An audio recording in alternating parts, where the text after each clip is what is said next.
Assalamualaikum warahmatullahi wabarakatuh. Salam sejahtera bagi kita semua. Yang saya hormati Bapak Arif Himawan Nugroho SEAK MMCA JPA selaku dosen pembimbing skripsi dan Bapak dan Ibu dosen Universitas Libubang Unisbank Semarang. Perkenalkan, saya Adinda Zarazin dengan NIM 2005520020. Pada kesempatan kali ini izinkan saya untuk mempresentasikan hasil skripsi saya dengan judul Pengaruh Ukuran Perusahaan, Ukuran KAP, Profitabilitas, Solvabilitas, dan Komite Audit terhadap Audit Delay pada perusahaan propertis dan real estate yang terdaftar di BI tahun 2019 sampai 2022. Suatu badan usaha go public diwajibkan untuk mempublikasikan laporan keuangan auditannya paling lambat di akhir bulan ketiga setelah tanggal tutup buku laporan perusahaan. Hal ini tercatat dalam peraturan I sampai dengan E melalui keputusan nomor 00115/BI/01 tahun 2021. Namun faktanya masih banyak perusahaan go public yang lalai akan hal tersebut. Adapun contohnya dari perusahaan propertis dan real estate, yaitu PT Forza Land Indonesia Tbk, PT Kowal Development Tbk, dan PT Maha Property Indonesia Tbk. Keterlambatan ini bisa disebut dengan audit delay. Audit delay sendiri dapat disebabkan oleh beberapa faktor, yaitu ukuran perusahaan, ukuran KAP, profitabilitas, solvabilitas, dan komite audit.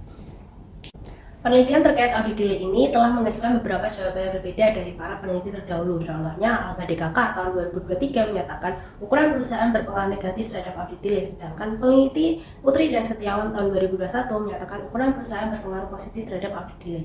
Selanjutnya, penelitian yang dilakukan oleh Sugeng et al. Tahun 2021 menyatakan ukuran KAP berpengaruh negatif terhadap audit delay. Sedangkan peneliti yang dilakukan oleh Tanujaya M. Nuriyah tahun 2023 menyatakan ukuran KAP tidak berpengaruh terhadap audit delay. Selanjutnya, peneliti Rahayu 2023 menyatakan profitabilitas berpengaruh negatif terhadap audit delay, sedangkan penelitian yang dilakukan Faris dan Bahri tahun 2023 menyatakan profitabilitas tidak berpengaruh terhadap audit delay. Lalu, penelitian yang dilakukan oleh Olimsar tahun 2023 menyatakan solvabilitas berpengaruh negatif terhadap audit delay, sedangkan penelitian yang dilakukan oleh Agnes Shiva DKK tahun 2023 menyatakan solvabilitas tidak berpengaruh terhadap audit delay. Selanjutnya, penelitian yang dilakukan oleh Hia DKK tahun 2023 menyatakan komite audit berpengaruh negatif terhadap audit delay, sedangkan penelitian yang dilakukan oleh Saputra dan Arganigar tahun 2023 menyatakan komite audit tidak berpengaruh terhadap audit delay. Tujuan penelitian ini yaitu untuk menganalisis dan membuktikan pengaruh ukuran perusahaan, ukuran KAP, profitabilitas, solvabilitas, dan komite audit terhadap audit delay. Teori utama yang digunakan dalam penelitian ini adalah teori sinyal. Teori sinyal menyatakan bahwa suatu perusahaan dapat memberikan sinyal kepada pengguna laporan keuangan. Sinyal ini didapatkan dari dalam perusahaan yang dapat berupa hal baik maupun hal buruk.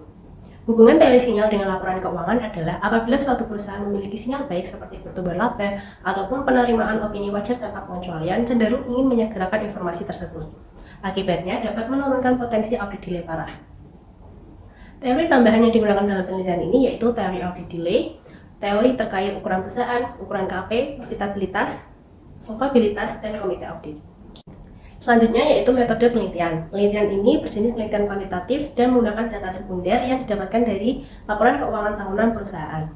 Populasi yang dilibatkan yaitu perusahaan propertis dan real estate yang terdaftar di BI tahun 2019 sampai 2022 dan teknik pengambilan sampel berupa purposive sampling.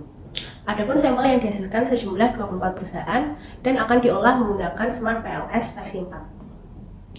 Pengolahan data dilakukan dengan teknik analisis data berupa PLSM dengan urutan uji yaitu uji conversion quality, uji R-square, uji model fit, uji multikolinialitas, dan uji hipotesis. Dapat dilihat pada tabel di samping, uji conversion quality menghasilkan nilai loading factor sebesar 1,00 yang menyatakan variabel yang digunakan terbukti valid.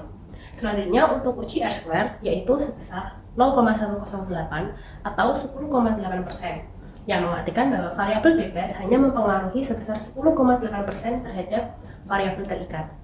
Selanjutnya yaitu uji model fit. Dapat dilihat nilai SRMR yaitu sebesar 0,00 dan nilai NFI sebesar 1,00.